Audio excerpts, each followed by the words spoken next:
Hey, what's up everyone? On this video I'm going to be going over the Street Fighter Anniversary Collection. This is available for the PS4, Nintendo Switch, and Xbox One. This collection is a compilation of 30 years in the making of arcade classics. I'm going to go over the good and bad in this collection. I won't be going over each individual game since I already made a video about the Street Fighter games, but I will do an overview of the Anniversary Collection. On the main menu, you have your offline mode, online mode, the museum, and options. In offline mode, you will have 12 Street Fighter games in this collection, starting from the original Street Fighter all the way to Street Fighter 3 Third Strike. It lacks certain titles like Street Fighter Alpha 2 Gold and Street Fighter Alpha 3 Max. However, this is a good amount of Street Fighter games for the price you pay.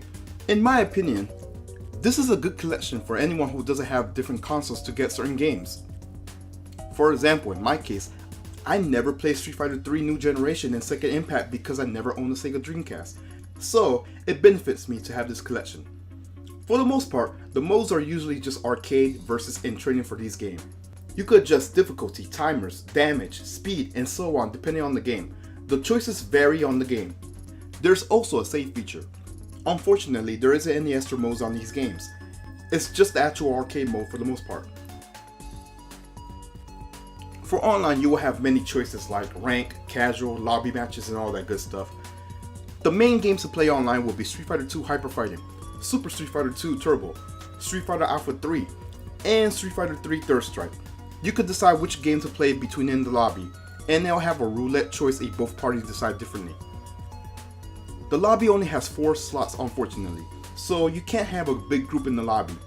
The museum is a great feature to learn stuff about the Street Fighter world. The presentation gives you a timeline in the making of Street Fighter games. There's a gallery mode with lots of content or concept art. Biographies for each character is displayed, as well as sprite animations and game incarnations of their presentations. Overall, the collection is pretty decent. It has a lot of games to try out. I haven't had a decent collection like this since the Street Fighter 15-year anniversary collection. If you pre-order, you will get a free digital copy of Ultra Street Fighter 4 on the PS4, Xbox One, and PC.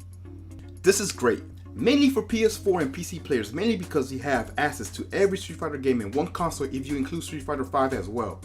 Now, this collection sounds great, but there are some cons with this collection. Personally, I removed filters and borders to give that game that nostalgia look.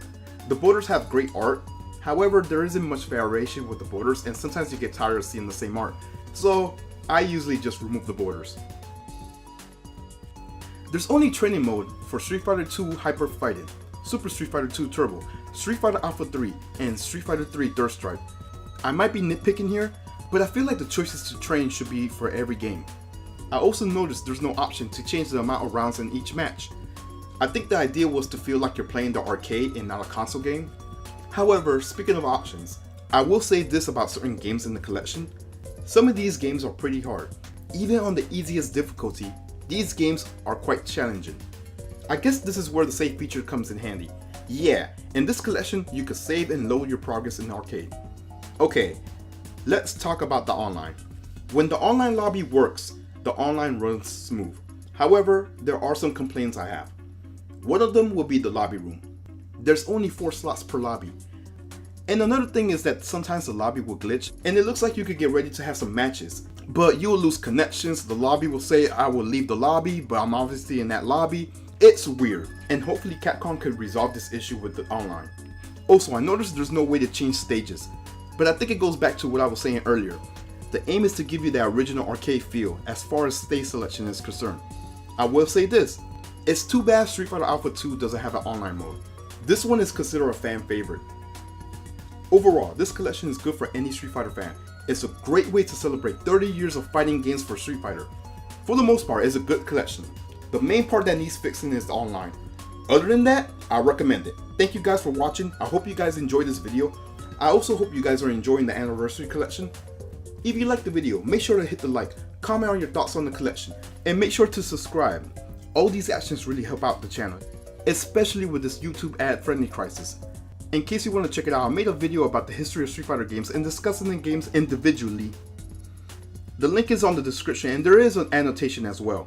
Once again, thank you for watching and I am out. Peace.